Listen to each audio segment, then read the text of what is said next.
Eu já tinha feito 30 anos, tinha um filho pequeno, era casada, trabalhava CLT, 8 horas por dia, até mais. Tinha um monte de aluno de piano, não tinha tempo para estudar piano, estava completamente fora do meio musical e eu queria fazer doutorado nos Estados Unidos, com bolsa. Tirem as crianças da sala, vai ser um episódio emocionante.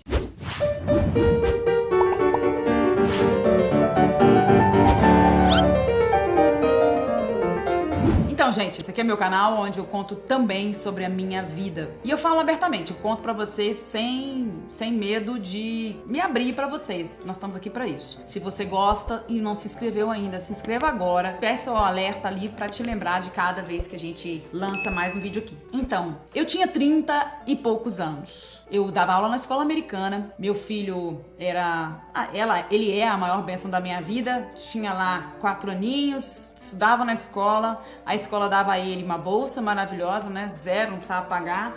E eu recebia um bom salário. Parecia que estava tudo bem, mas não estava. Dentro do meu coração eu estava cada dia mais angustiada porque eu não tocava mais. E as pessoas não me chamavam, depois de ter feito mestrado nos Estados Unidos, na Noruega, ter feito um monte de cursos nos Estados Unidos, ter feito doutorado, ter feito alguns cursos livres nos Estados Unidos, em Nova York. Eu tido uma carreira prévia quando eu era jovenzinha. Eu não tinha mais ninguém lembrava de mim, porque eu tava completamente fora, desinserida do meio musical. Tinha gente, inclusive, que achava que eu ainda estava na Noruega. Nesse contexto, eu trabalhava na escola americana, chegava lá às 7 horas da manhã com meu filho. Durante uma época eu ainda morava em outra cidade, morava em Niterói. E eu chegava lá e estudava piano de manhã, de 7 às 8h30, no meu piano que ficava na minha sala de música, antes das crianças entrarem, pra pelo menos eu ter um pouquinho de tempo pra treinar minha técnica. Às vezes eu saía de lá e ia dar mais aulas de piano. Nesse momento, eu comecei a procurar um doutorado nos Estados Unidos. Eu sabia que eu não seria fácil conseguir, não era competitiva, porque eu não era um jovem talento que estava começando, que era uma grande promessa do piano brasileiro. Mas mesmo assim, eu falei, eu tenho que tentar. Consegui passar em várias escolas que eu queria, inclusive em Nova York, em Manhattan School, na Manhattan College of Music, se bem que lá era Artist Diploma, mas não tinha condição de ir porque não tinha bolsa pra mim. Aí eu comecei a olhar outras escolas, eu sabia que isso ia levar uns 2, 3 anos, então eu fui fazendo. Eu comecei a olhar outras escolas que não fossem tão o centro, né, mas que eram importantes. Existem algumas regras, por exemplo, você vai tentar fazer um doutorado nos Estados Unidos, é importante que você olhe no mínimo 4 escolas, né? Se você vai olhar só 1 ou 2, aí se você perdeu. E mais de 6 também fica complicado, porque cada uma, inclusive, você tem que pagar uma taxa, né?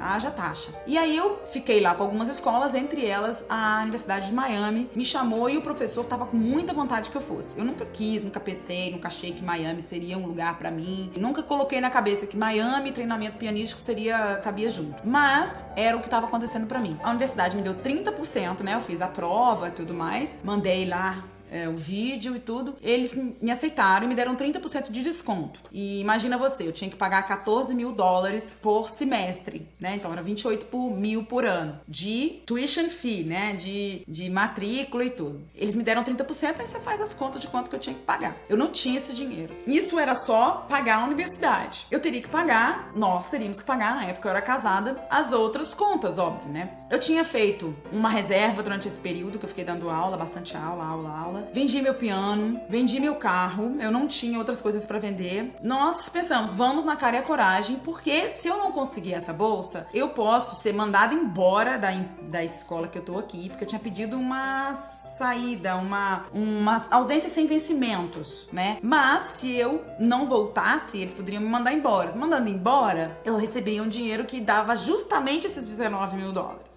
Que loucura. E depois eu não teria como continuar e nem teria como voltar. Era tipo isso ou não, ou nada mais. E tinha outra coisa, eu tinha passado pra piano acompanhamento, pra ficar acompanhando o cantor e tudo. E eu não era boa nisso, na verdade. Tem toda uma ciência sobre como trabalhar com cantor e eu não sabia treinar cantor. Mas eu achei que assim era mais fácil conseguir bolsa. Nem tinha tentado pra ser piano performance. Chegou lá, um dos meus professores era o professor Ivan Davis, que tinha sido aluno de Horowitz. Eu consegui entrar na classe dele. Ele nunca aceitava nenhum pianista que não tivesse no programa de piano performance, mas ele me aceitou, né? Eu pedi muito e tal, ele me aceitou. E depois que ele me ouviu pela terceira vez, ele falou assim, olha só, você tá no programa errado, você tem que fazer piano performance. E aí eu quase chorando disse, mas veja a minha idade, eu já tenho 34 anos, eu não tenho condição de lutar lutar por uma carreira de pianista a essa altura da vida. Ele falou assim, você veio até aqui, você já fez a maior loucura da sua vida, você deixou um emprego pra trás, você trouxe a sua família. Então por que não fazer exatamente aquilo que você quer fazer? Eu te aceito na minha classe. Eu falei, mas como é que eu vou pagar se eu não tenho bolsa? Ele falou, você tem dinheiro pra pagar esse ano? Tem? Então nós vamos tentar uma bolsa pra você no próximo ano. Bom, aconteceu aquilo mesmo. Eu tive que ir embora do meu emprego no Brasil, pegar aquele dinheiro, que era todo o meu FGTS, graças a Deus na época o dólar não era essa loucura que é hoje. Paguei a universidade e não tinha como voltar mais.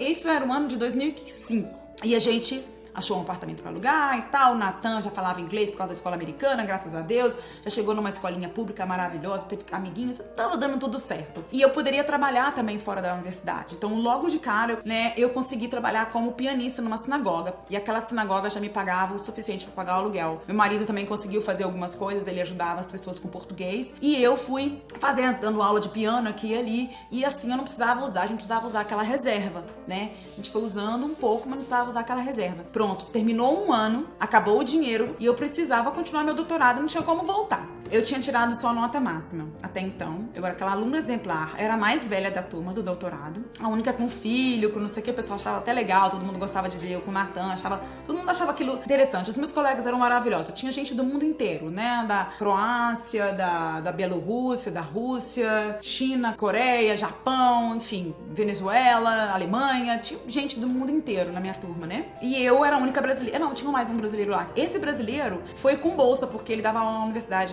Federal do Rio de Janeiro e ele conseguiu a bolsa aqui do CNPq, essas coisas. Nem essas bolsas eu consegui, óbvio. Mas ele era bem mais velho que eu e ele já veio com uma coisa de voltar para o Brasil para dar aula na universidade. Então eu não tinha nenhum lastro. E foi nessa situação que o maior, assim, talvez um dos maiores milagres da minha vida aconteceu. Eu não preciso dizer para vocês, gente, eu não tenho problema nenhum em dizer isso, nós estamos aqui para falar quem somos, que eu creio em Deus e eu oro a Deus, Jesus Cristo, todos os dias de manhã. Eu coloco todos os meus planos diante aos pés do meu pai. E eu continuei, cada passo que eu dava, eu pedia, perguntava, eu vou poder ir? Eu vou poder continuar? Eu vou poder ir adiante? E as coisas iam se abrindo. Finalmente chegou o dia de fazer o teste para ser Teaching Assistant. O que é ser Teaching Assistant? Você tem bolsa completa e a universidade ainda te paga durante 10 meses do ano. Então, além daqueles 28 que eu não tinha que pagar, eu ia, na verdade, ganhar 14 mil. O que eu tinha que fazer? Dar 12 horas de aula por semana na universidade. E eu, obviamente, tentei essa posição. Só que justamente naquele ano aconteceu uma coisa,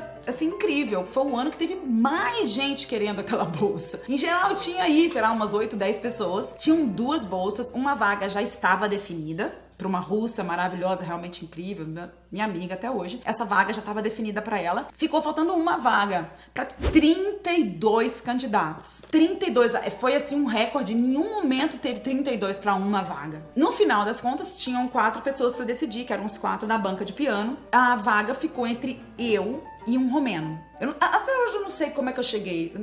Assim, milagre mesmo, porque eu estudei, fiz a prova, o romeno tava vindo de fora, ele tava vindo da Inglaterra, ele tinha 27 anos e não tinha filho, nada, já tava ganhando concurso e eu lá, já com 35, fiz a prova, ficamos empatados. Metade da banca queria ele, metade da banca queria eu. Bom, como é que se desempata isso? Justamente naquele ano e somente naquele ano, ninguém entende como, houve uma regra definida que todo mundo, não interessa se era de classe artística ou de qualquer outra matéria, todo mundo tinha que fazer a prova o Graduate Record Examination, o GRE, todo mundo tinha que fazer. Só que para nós, artistas, isso não contava muito essa pontuação, porque era uma prova de matemática e uma prova de inglês. Eram 5 horas de prova de matemática, 5 horas de prova de inglês. Então, esse resultado final, esse código ali do seu GRE, é que ia definir da sua vida na universidade. Só que os artistas sempre ficaram tipo, poxa, mas não, nós temos outros critérios de avaliação e tal. Pronto. Por que eu tô falando isso? Porque essa é a chave da minha vitória. Eu tinha estudado só em escola pública no Brasil. Matemática eu parei de ver na faculdade, eu não vi mais matemática. Então a matemática que eu sabia era da escola pública de Minas Gerais. Fizemos a prova, todo mundo fez a prova. Só que naquele ano, a dona Shaleila falou, essa prova é importante para definição de qualquer tipo de ajuda da universidade. Então, a pessoa pode ter a melhor nota na música, mas se ela não tiver uma nota top do GRE, ela não vai conseguir ter bolsa. E eu consegui ter uma prova, a minha nota de matemática foi excelente e a prova de matemática do Romeno não foi, porque ele passou a vida inteira estudando em conservatório, que lá a mentalidade é assim, se você é artista, você não precisa estudar mais nada, você vai estudar só isso. E eu tinha feito na minha escolinha lá uma boa professora de matemática, aquilo ficou na minha cabeça. A matemática dos Estados Unidos é diferente, o processo é diferente do nosso, mas como matemática é uma ciência exata, eu chegava com a resposta exata, eu fazia o meu processo. E essa prova de matemática que desempatou e faltava 5 dias para começar o meu terceiro semestre, quando eu recebi o e-mail do diretor, né, Dean, Full Scholarship and Stipend. E eu me emociono quando eu falo isso, porque eu tava, naquele dia, não estava tendo aula, e eu tava podendo estudar na sala do meu professor, ele tava de férias, então você pode estudar ali. E eu lembro que eu tinha acabado de estudar no piano, estudar. Entrei no computador, vi isso e ajoelhei na mesma hora, agradeci a Deus, porque foi o maior milagre da minha vida.